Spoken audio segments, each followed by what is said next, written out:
Shalom.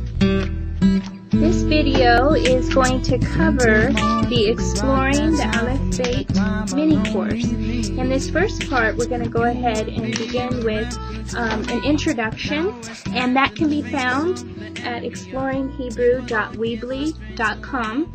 And I'm going to go ahead and read through this course and kind of walk through how it actually works. For those of you who are interested and do better with a visual presentation, then this should help. So let's go ahead and begin with the introduction. Shalom. This is how you write shalom, or peace, hello, or goodbye in Hebrew. By the end of this series, you will be able to identify the Hebrew letters in words such as peace, father, mother, and much more. As with all languages, Hebrew has evolved over the millennia, and this series is based on the biblical or classical Hebrew, which will not include the vowel pointings that were later represented by dots and dashes as seen in modern Hebrew. Ultimately, the simple Hebrew mini-course was developed with a desire to make learning biblical Hebrew exciting and enjoyable. It is designed for young students as well as curious adults. The format is extremely flexible and can be adjusted to fit your learning style or teaching preference.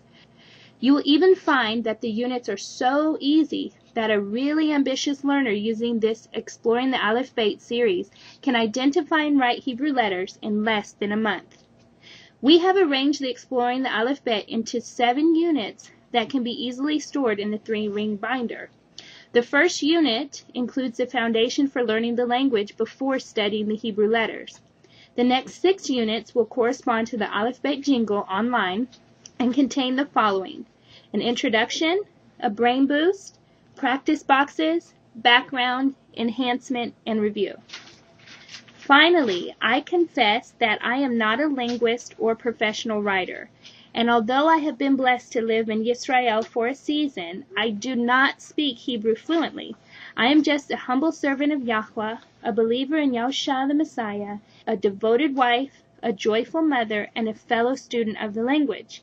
I admit that this guide isn't perfect, yet I believe it is a tool that will spark a desire to truly learn and understand biblical Hebrew.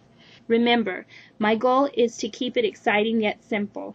I sincerely pray that Exploring the Aleph Beit series is a blessing to all who take time to enjoy the experience. You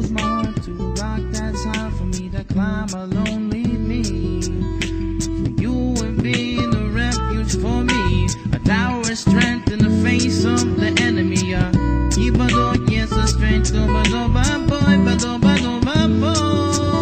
when fame calls my heart to a rock that's high for me to climb alone, lead me. Well, you have been a refuge for me, a tower of strength in the face of the enemy. I see that you have been a refuge for me, a tower of strength in the face of the enemy. Before we begin the units in the Exploring Aleph Beit course, I'd like to quickly go over the table of contents and how this program has been developed. The first part, we've already looked at the introduction and a little bit of background. And then Unit 1 is establishing a foundation, and there are 4 sections in Unit 1. You've got the Aleph Beit basics, writing Hebrew, translation versus transliteration, and then a resource section. And at the end of Unit 1, you will find a review. At the end of each of the units, you will find review for that particular unit, and then also you will have a review page for the entire course so that you can keep everything fresh and you don't forget what you've learned in the previous units. So when you move on to Unit 2, we start with the first 3 letters of the Aleph Beit. So you'll learn about Aleph, Beit, and Gimel. Unit 3, you'll have Dalet, He, Wa, Zayin. And in addition to the review at the end of that unit, you will also have additional worksheets that cover Unit 2 and 3. So every other unit you will have additional writing pages to keep your practice when you're doing your handwriting. Okay, so on to Unit 4, you will be studying Het, Tet, Yod, Kaf, and then Kaf Sofit. Remember that there are 5 additional final forms of the letters, and so when you see Sofit after the letter, you know that is a final form. Then you move on in Unit 5. We'll cover Lamed, Mem, Mem Sofit, Nun, and Nun Sofit.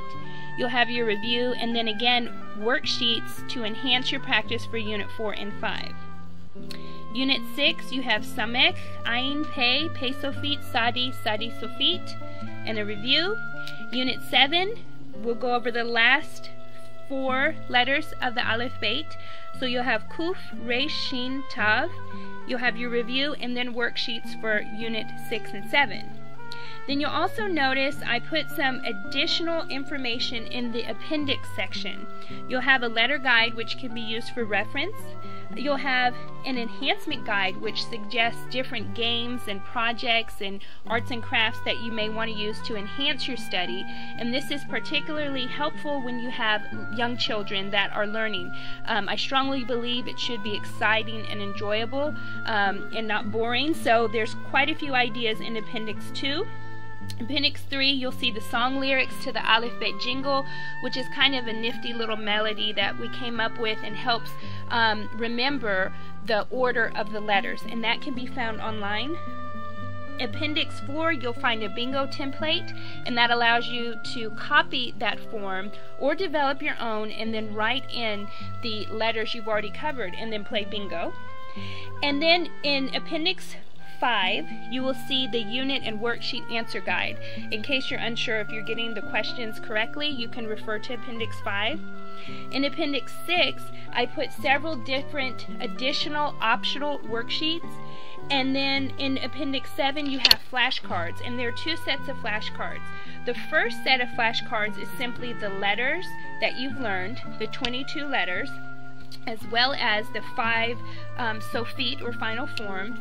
And then the second set of flashcards are mnemonic flashcards, and what that is for are memory tools, because some children will learn better if they can make a relationship between the letter and something tangible. For example, if you look at Lamed, you will see that the Lamed resembles lightning.